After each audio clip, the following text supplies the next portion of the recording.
Do you know what time it is? It's supernatural story time. And if you're easily scared, and even if you're not, there's only one thing left to do.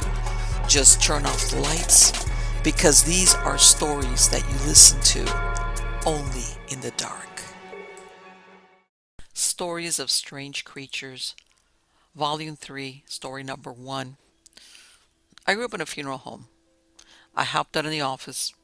When I was about 15, we got a call from a man whose wife and infant baby had been murdered in cold blood. There were very few clues. It made headlines. Cops set up surveillance at the viewing. It was heartbreaking as the mother was holding the baby in her arms. I was asked to take the flower cards and periodically get the husband and ask if he recognized the names. I then photocopied them and put them back. I did it because I was a kid, people knew me, and I was unobtrusive. I talked to the husband quite a bit. He seemed devastated and shaken. The cops told me they had an eyewitness to someone leaving the house the day of the murder. The witness was a 3-year-old girl. She recognized the man leaving. It was the husband's best friend. Turns out that the friend and the husband had made a pact to kill each other's families and run off with their secretaries. The little girl identified the friend, and I guess one of them cracked. They both went to jail on multiple counts, all in the testimony of a 3-year-old. I still cannot believe to this day that that man stood right beside me multiple times and I had no clue. I don't think I've ever looked at life the same way after that. Next story. About 5 years ago, when I was 14, my best friend and I went for a walk on a hiking route in our village that we knew existed, but never went there. So we didn't know how long the hike would take. About halfway through, it started to get dark outside. The route was a road through the woods that had no streetlights whatsoever. So we called our friend that had a crosser bike to come so we wouldn't be alone. He came and we continued our walk in complete darkness. He turned off the bike because it was loud and we pushed it along, but we didn't use our flashlights because the moonlight illuminated our path. As we were walking and talking, I heard something about 20 feet away in the woods that sounded like a loud scream, but also crying at the same time. I immediately stopped and looked at my friend because I thought I was the only one who heard it, but their terrified looks told me they heard it too. The two of them jumped on the bike and I ran after them to the first street light. We were panicking and trying to find an explanation for that sound. Maybe some kind of animal? Until I remembered a story of a Drek Kavak. I lived in the Balkans and I don't think the name has a translation, but I would call it maybe a howler or a screamer. Basically, it's a mythological creature characteristic in the Balkans, and there are probably 20 different beliefs of what it is. I told my friend a story of what I heard, and that I thought it was a Drek Kavak, and he said that it was the soul of a baby that died unbaptized.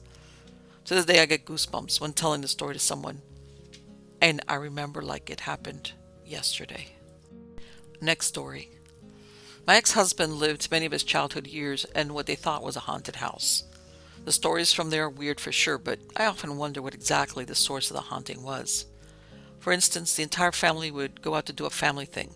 There were 3 kids and both parents, and there were several times they came home to find their neighbors outside watching their house because lights were turning on and off all over the house. My former father-in-law was very handy, so I tend to think if there was an electrical issue in the house, he would have found it and probably even would have been able to fix it fairly effortlessly. There are other stories, like when my ex was really young, say around 6 or 7 years old. His sisters used to gang up on him and tease him bad enough to make him cry. I mean, he was a little kid. He said he used to talk to this thing, whatever was in his house, and asked it to make his sisters leave him alone. Apparently, there was one incident where it chased his younger sister into a room where she hid under the bed or in her closet. I can't remember now how the story went. And it stayed by the door, not letting her out. I often wonder if this thing attached itself to my ex. I do have a reason for bringing this up. Obviously, you can deduce that we're now divorced. He ended up being a horrible husband and only a mediocre father, so I left him. He targeted me with a lot of misdirected anger for a few years before I gave up and left him. Later on, I learned that his mother was horribly abusive to him growing up. I mean, really bad. I'm sure she messed him up so bad that it was difficult for him to have any kind of a healthy relationship in his adult years because healthy relationships were never modeled for him. His grandparents were basically holes as well, and all died when he was young. I really have to wonder if his family is dealing with a generational possession of some sort. It takes a lot for me to even bring this up because I'm very much a skeptic. Strange things happen during our marriage too. We bought a house shortly after getting married back in 2001. I'm a sensitive and have always been able to feel bad energy in a place. When we bought that house, I'm telling you, it was perfectly clean. There was nothing bad or negative there. The woods around the house were peaceful. Moving out of the city into this place seemed like a godsend to me. But soon after moving in, I would say maybe a year or so, weird things began to take place. There was one spot in the house that sounded like a radio, like someone accidentally forgot to shut off one in another room. It sounded like talk radio, no music, so I would get up to shut it off, thinking it was the radio in the kitchen, but nothing would be on. That happened quite a lot, and I wasn't the only one to hear it. And you would only hear it in that one spot of the house, nowhere else. We had a loft instead of an attic, and we would hear footsteps up there. Go check, and of course, there would be nothing. When my kids were born, things got really weird. After they started talking, they would say things like that they didn't want to sleep in the one bedroom because a demon with red eyes lived in that room, and he would sit up by the ceiling in this corner all the time. My oldest used to have night terrors, screaming like someone was killing him, waking up the entire house. I could not console him. He was out of his mind terrorized. I finally just moved him out of the room and let him sleep in the same room as me so he wouldn't be afraid at night. I stopped sleeping in the same room as my ex around this time because soon baby number two came and he had to get up early for work, so I just stayed in one room with the kids, away from where he slept. Baby number three came soon after. I was so busy with babies and so sleep deprived during this time, I really can't say if all that happened in that house was just because of my state of mind or if something was really messing with us. The dog slept with my ex in the demon bedroom, and I have a video of her looking up at that corner, like she actually saw something there. The same corner my kids say they saw it. When my oldest was a teenager, he was living up in the loft. One day, while he was just sitting there drawing a book that was on his shelf, went flying across the room. Not like it was aiming for anything, just randomly. All three of the kids swore they saw the red-eyed demon when they were each between the ages of 2 to about 6, in the same spot, in the same bedroom that none of them would sleep in. Only my ex would. My youngest swore there were things in the woods that would look in the windows at us at night. I had a very large Florida room that I divided into two rooms. The entire wall to the outside was windows. It was a gorgeous room with southern exposure. We had no neighbors behind us. We started using these two spaces as bedrooms. I ended up having to put up curtains because my youngest was too afraid, thinking whatever was in the woods could see him and it watched him. I also would get a little freaked out because the windows in there at night, for me it was the reflections. I always avoided looking at the windows at night because with the lights on inside the house and outside was pitch dark. The windows were like mirrors and I was afraid of what I would see, so avoided looking at them at all. It was much better when I put the curtains up. So there was a lot of little things here and there in that house over the 20 years that we owned it. After we broke up, I was only too happy to let my ex keep the house. I had no interest at all in owning it. When I left, I took down all the protection objects I'd put in all the windows to take with me. And looking back, maybe I shouldn't have done that. I'm really wondering if all that energy I put into all the windows, keeping negative energy out, was protecting my ex because after I left, his health seriously declined to the point he could no longer work. Eventually, he couldn't pay the mortgage and they started foreclosure, as banks are wont to do, and he lost the house. He was living there on borrowed time for a few years until all legal possibilities were exhausted, and he had to leave, which was a very, very recent time, only a few weeks ago. That property was beautiful when we moved in. There was nothing negative by that house. The woods behind the house were clear, I'm sure of it. By the time everyone moved out, the place is just a mess, both physically and energy-wise. It always seems so dark now, even if you had all the lights on. It didn't used to be that way. I remember gorgeous sunny days playing with the kids when they were little. Those sunny days completely disappeared over the years. Even when the weather was gorgeous, the house was dark. The woods became creepy and scary. When I first moved in there, I would see wood creatures all the time. Groundhogs and squirrels and deer and bears and all the things you'd expect to see in the woods. Now it's overrun with feral cats. There's nothing about that property that is the same from when we first bought it. A lot of awful things happened in the house directly across the road as well. But honestly, I couldn't say if my ex's negative energy was responsible, or if they had something over there, or maybe it joined forces with each other. Who knows? The family dealt with their oldest kid being a perfect future serial killer material. He threatened to kill my kids, and he killed a cat in front of them to drive home his point. Both parents had cancer and other really awful health issues. The father had a stroke at only 55 years of age. He was always active and in very good physical shape, so it's bizarre that this happened to him, turning him into a vegetable that would never get out of bed again and couldn't speak, and had been the target of a terrible abuse by the oldest kid. The older boy also threatened his brother that he was going to kill him, to the point he had to get a restraining order, and the older one was kicked out of the house. The mother had 4 suicide attempts that I know of, all unsuccessful.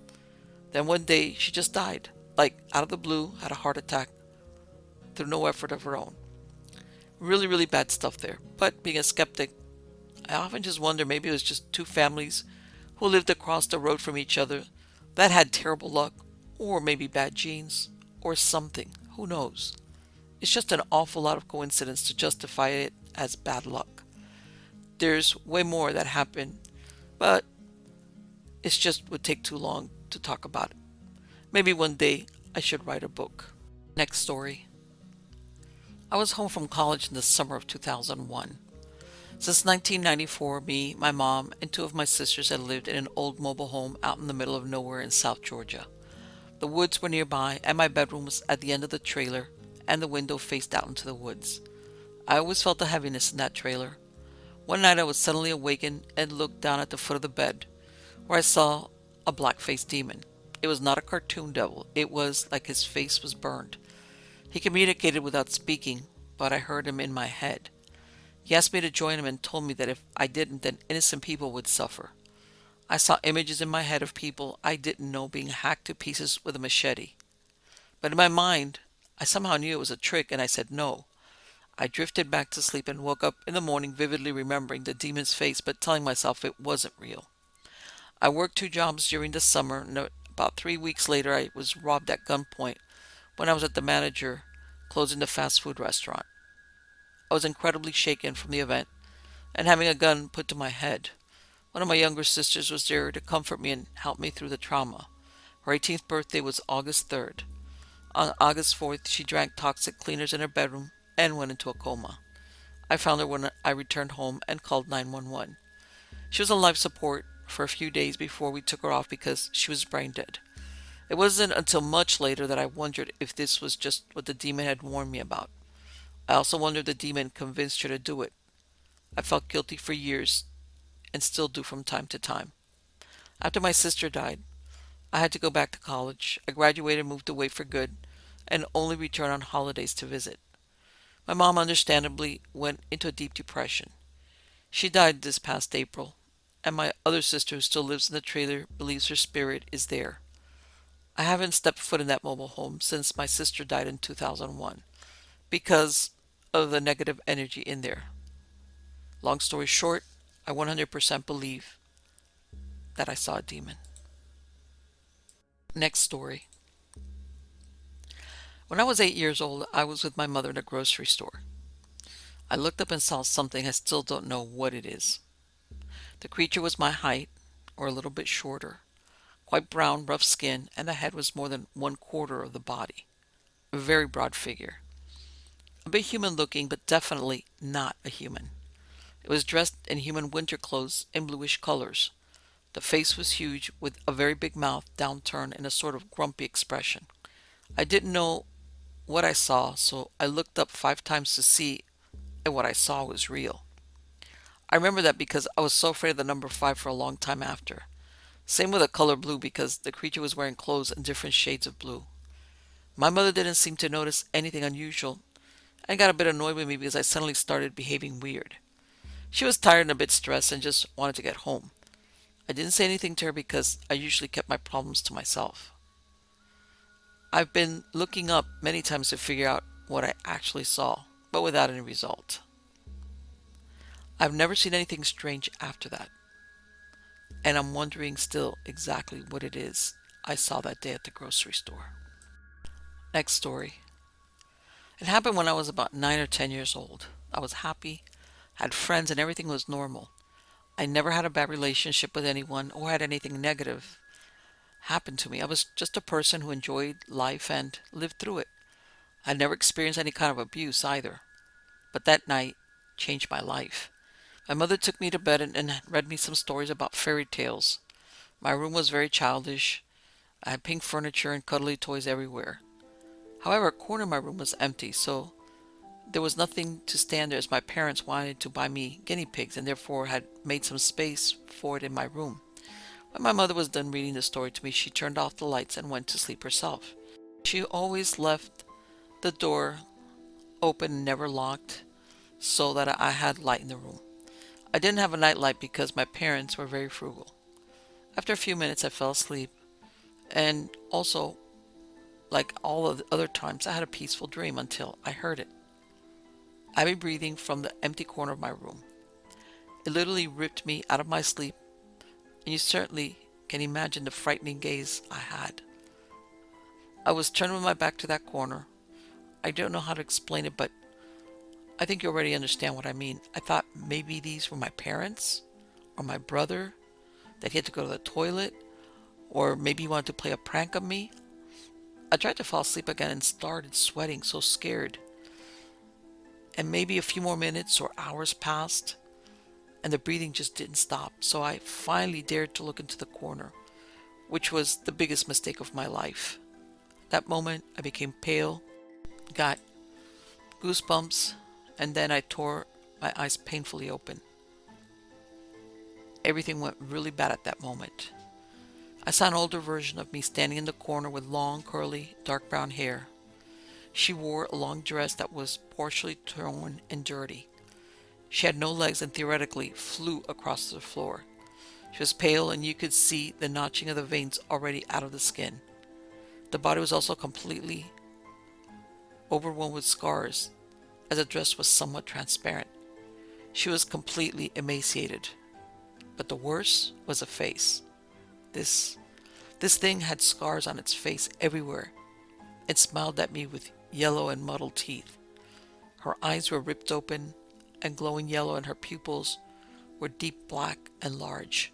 This thing stood just in the corner and looked at me with those yellow eyes. She literally looked like an older version of me as a corpse. That moment, without joking, I thought I was going to die and said goodbye to my family and my thoughts. This thing then suddenly came closer and closer without moving, and the face still looked the same. It was like a statue, slowly coming to my bedside. I was paralyzed, but then I realized this thing was getting closer. I took my duvet and quickly hid under it. The bad thing was that my duvet was also somewhat see-through and very thin. I could still easily recognize everything in my room through the corner, and the same goes for this monster. It was already next to my bed, bending down, coming to me slowly, and I thought, it wants to take my soul with those disturbing yellow eyes. Never before had my heart throbbed so loudly, and never had I started shaking so brutally. I started crying and, however, tried to be quiet and pretended to be asleep. The crying literally hurt. I wanted to turn my back to this monster, not to look at it. I wanted to avoid any movement so it wouldn't draw attention to me. Minutes, maybe hours passed, but it felt like years.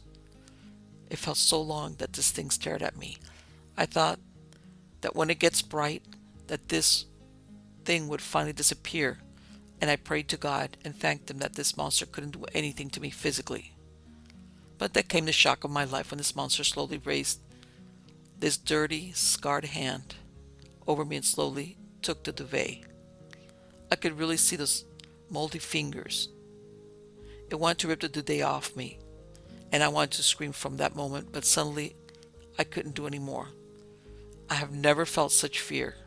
I was also damn lucky that this thing was so incredibly slow, because then probably my survival instinct came along and I was screaming incredibly loud for my mom and for my dad.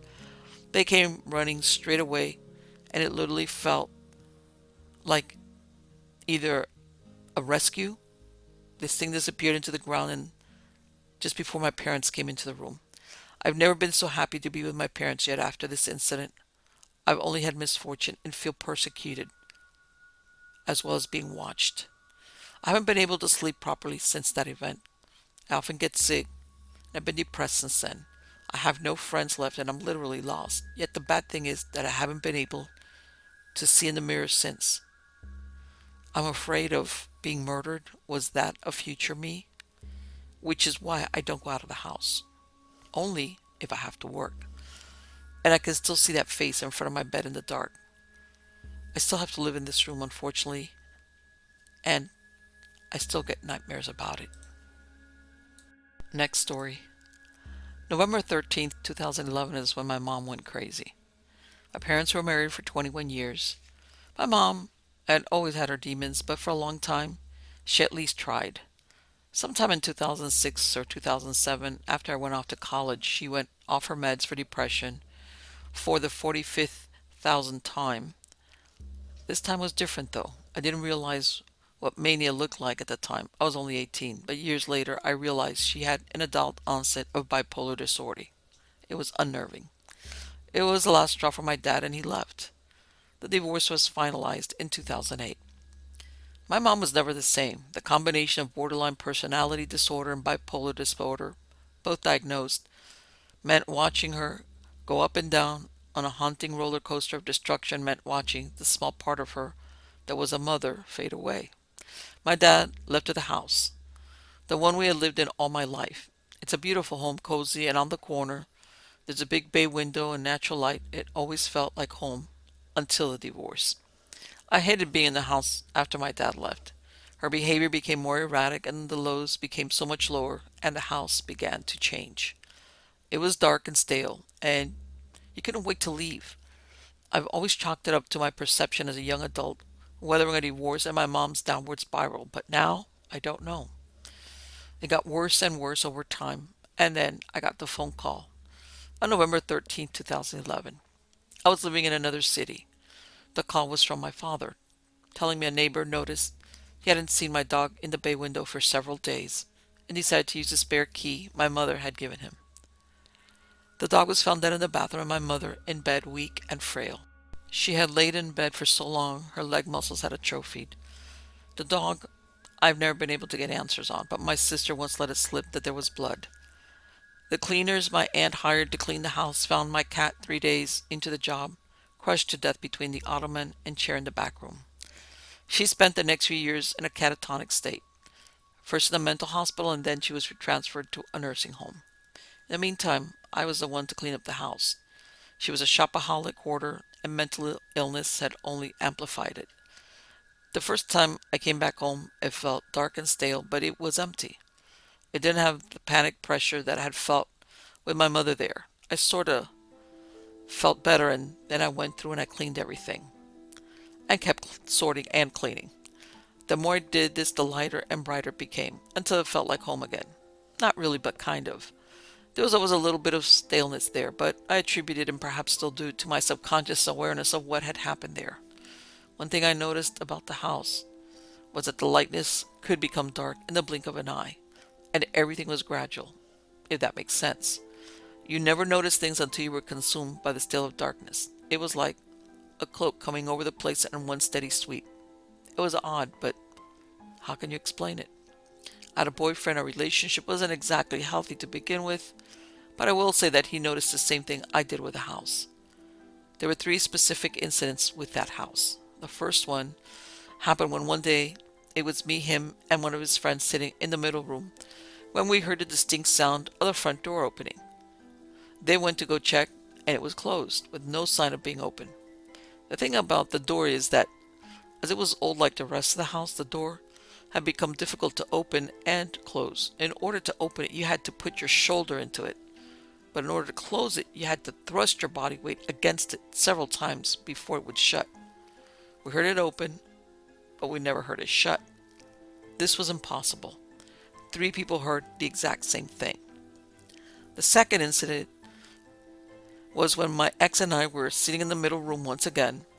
We were in our office chairs at our desks, talking about something when we distinctly heard several creaks overhead and a sudden smash directly, and I mean directly, over my head in the attic. It was as if someone took several steps until they were overhead and had either a plate or a glass bong, that very specific glass shattering sound, and threw it with great force. The sound was so incredibly clear. My ex and I locked eyes with each other and he whispered, "There's someone in the attic." I was gone. I bolted out to the garage and backed my car out and parked in the driveway. My ex came out to meet me and convinced me to stay where I was in the car, as he called his best friend, the same one who heard the front door open and not open, and asked him to come with his gun so they could search the attic. His best friend arrived in less than 2 minutes with his weapon. They both went inside the house and searched the place from top to bottom as I sat in the driveway. The way this home was set up, it was in a corner lot. The side gate faced the street and there was a bay window that wrapped around the house and stretched almost to the front door. We still had the blinds pulled up. This meant that from my vantage point, I could see inside half the house, and if anyone exited through the only 2 exits in the home, the front door and the side gate, I could even see the back fence from where I was. I would see them. I could even see the roof. It was not a large home. I would be able to see if anyone was making an escape. As I waited for the boys to return, I half expected to see a homeless man scramble out of the house. It was the only thing that could explain the sound of something being thrown right above my head. The boys completed the search of the home. Nothing and no one was to be found. I asked if they had checked the attic. Thoroughly, they said. I believed them. The thing about the attic of that house is that it wasn't a true attic. The rafters were set up in such a way that a person could not walk around freely up there. If they did, they would fall through the ceiling. There was a light switch up there, and the boys had examined every square inch of the attic. There was no sign of life to be found. No glass, nothing. It would be easy to write it off as a strange sound the old house had made, if it wasn't for one thing my boyfriend was insistent on: the footsteps he had heard leading up to the crash. He was adamant. He had heard the footsteps above him as they walked to the spot right above me. He had heard the wood slightly creak as if someone had lifted his arm up to throw something with force. I wear hearing aids, so I missed out a lot of sounds. But I had heard creakings before the smash, and I knew by then when my boyfriend was being sincere. I believed him even to this day as to him hearing those footsteps. Then came the third incident. We were in the house for 2 or 3 years. I split my time between there and down south for college. My boyfriend stayed behind in the house. He had mentioned that there were times he just knew he was alone, but no other specific incidents took place. The house began to get darker. Our fights grew worse and more violent. Something happened to my mind. It all happened gradually until it was horrible. A point of no return. To this day, the depression I felt there is like nothing I've ever experienced before. It changed me. After one particularly savage fight, I went for a drive and came back. I was alone. He was not there. I entered through the back door and was greeted by a wall of darkness. It was stale, cold, dark. Even though all the lights were on, you could barely breathe. I snapped. I yelled at the darkness in the kitchen for no particular reason. "Get the F out. Go away. I see you. Go. I'm sick of you." It retreated. I swear to you, on my son, I visibly saw the darkness shift backwards. I screamed at it some more, and it retreated some more. There was light again. The house was light and beautiful again.